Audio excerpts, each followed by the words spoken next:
Bom dia, pessoal. Bom dia a todos. Eu sou o Marcos, especialista de processo da AngloGold Ashanti.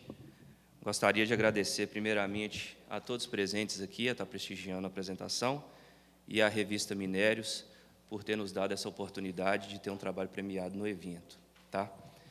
Hoje nós vamos falar um pouquinho de um trabalho estatístico feito no circuito de oxidação sob pressão, em usina para tratamento de minério refratário de ouro.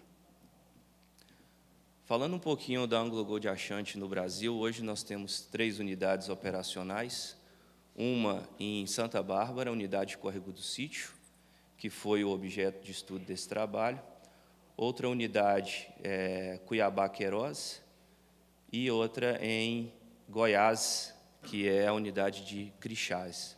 Tá bom? A unidade de Córrego do Sítio, ela trata minério proveniente de mina subterrânea, minério sulfetado de ouro, 97% do ouro incluso em arsenopirita, e trata também minério oxidado numa planta de heap leach, lixiviação em pilhas. O circuito da planta sulfetado, que foi o case do trabalho, ele trata o minério sulfetado nas etapas de britagem, fazendo um primeiro estágio de comminuição. Depois, faz-se a moagem do minério, seguido por uma concentração por flotação. O rejeito ele é filtrado e disposto a seco. Concentrado de flotação, ele alimenta o processo de oxidação sob pressão. Como a maior parte do ouro está incluso em arsenopirita, simplesmente com uma lixiviação direta, a gente não conseguiria fazer posteriormente a recuperação dele no circuito SIL por cianeto.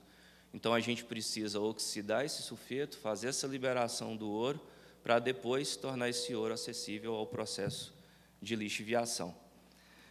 Após o circuito de oxidação sob pressão, dá-se circuito de lixiviação, como já mencionado. Posteriormente, etapas de recuperação do ouro em eluição, que é a desorção do ouro do carvão ativado, eletrodeposição, posteriormente encaminhado para refinaria. Algumas particularidades do nosso processo que nos motivaram a fazer esse trabalho. Então, o processo de oxidação na autoclave, ele é muito sensível a alguns fatores. Um deles é que nós temos muito carbono orgânico no minério, e esse carbono orgânico ele tem a capacidade de absorver o ouro posteriormente lixiviado. Nós temos também alguns minerais de cloro, que fazem, em algumas características de oxidação, eles são solubilizados, consequentemente lixiviam o ouro, e esse ouro é perdido no carbono orgânico natural do minério. Então, alguns pontos, algumas frentes, algumas regiões da mina, a gente precisa ter um conhecimento muito grande e ajustar a etapa de oxidação para que a gente consiga extrair o máximo de performance daquele determinado domínio, daquela determinada região da mina. Tá? Só que isso é muito complicado, porque a gente tem vários domínios e várias litologias diferentes na mina, e o controle do blend na alimentação da planta ele fica um pouco difícil. Então, a gente buscou uma forma de ter um ajuste, de certa forma, mais rápida possível no circuito de oxidação, para que a gente conseguisse adequar e otimizar o circuito. Então, primeiro, a gente fez uma análise das principais variáveis de processo, que impactam e têm influência na oxidação e, consequentemente, recuperação do circuito de lixiviação. Então, a gente usou, para isso, a ferramenta de análise multivariada do Minitab e seguimos alguns passos. Primeiro, fizemos a análise de multicolinearidade das variáveis. Depois fizemos uma filtragem, definimos as variáveis que mais impactariam o processo de oxidação e lixiviação, avaliando todas elas com o intuito de reduzir o teor de ouro no rejeito do processo de lixiviação. Depois disso, nós fizemos a regressão, chegamos numa equação linear e depois otimizamos com a ferramenta do solver do Excel. Então, o primeiro passo, a gente elencou ali 10 variáveis independentes, tá? para fazer a primeira base de dados do estudo. Fizemos uma análise, né, dessas variáveis num período aí de 12 meses. Fizemos a análise de multicolinearidade para ver se nenhuma das variáveis independentes elas eram diretamente relacionáveis e tinham um fator de correlação maior que 0,9. Então, a gente viu que elas não se influenciavam, então a gente não precisou mexer, não precisou remover, nem fazer nenhuma análise específica para uma dessas variáveis. Então, todas essas 10 foram levadas para o passo seguinte, que era a análise dos melhores conjuntos. Então, para isso, a gente fez, utilizando também a ferramenta do Excel, essa análise dos melhores subconjuntos. A gente viu que tinham 4 variáveis que explicavam, né, com uma certa objetividade, né, o rejeito do CIO, que influenciavam mais fortemente, e que tinham um bom CP de Malus, que é um indicador de número de variáveis mais 1, que te fala se essa regressão ela é forte ou não para conseguir prever o teu rejeito. Então, dessas 10 variáveis, nós agora chegamos a 4 variáveis para compor o modelo. A partir disso, nós regredimos essas variáveis em função do rejeito do CIO e obtivemos aí, se a gente for comparar os dados simulados com os dados reais, um R2 de 0,66, que para o processo, né, é um valor muito bom, porque a gente tem toda a questão de lead time de processo, e nós estamos avaliando ali 2 processos em conjunto.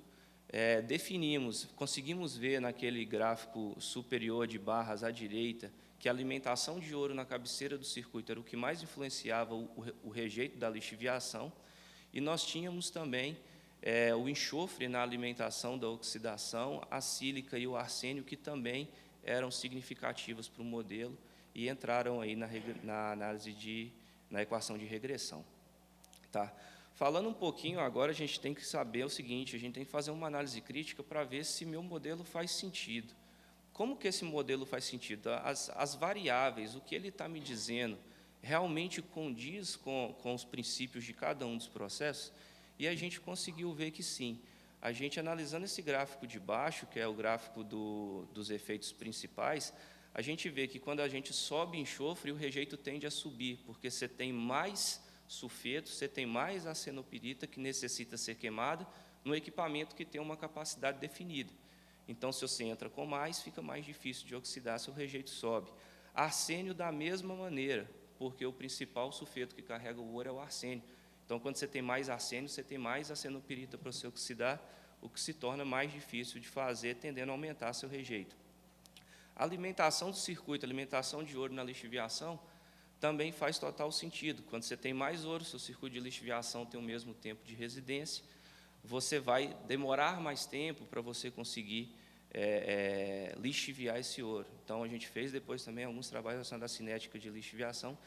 E sílica solúvel, que é o principal indicador, se eu estou liberando contaminante ou não. Então, quanto mais sílica solúvel, significa que meu processo está mais agressivo e eu estou liberando mais contaminante dentro do equipamento. Isso também faz com que o meu rejeito suba. Chegando nessas 4 variáveis, através do modelo e aplicando o solver do Excel, a gente consegue otimizar essas 4 variáveis, que são parte delas dependente do processo, a gente consegue gerenciar dentro do nosso processo, e algumas delas, como é o caso dos contaminantes, né, da sílica, por exemplo, que é uma característica que está relacionada ao minério. Então, também tem todo um trabalho de geometalurgia por trás, para a gente estar minimizando esses contaminantes na planta e estar otimizando o processo. Nossos resultados de planta, eles giravam em torno de 94%, 95%, e com o modelo a gente conseguiu definir um target ótimo para o circuito de 96%, e implantamos aí várias ações para conseguir trabalhar nessa faixa. Manter em 96% realmente é muito difícil, mas hoje nós estamos conseguindo resultados em torno de 95,5%, chega a alguns pontos de estar beliscando ali o máximo de 96%. Tá? Então, basicamente, foi isso o trabalho. Queria novamente agradecer a todos e daqui a pouquinho fico à disposição para perguntas. Muito obrigado.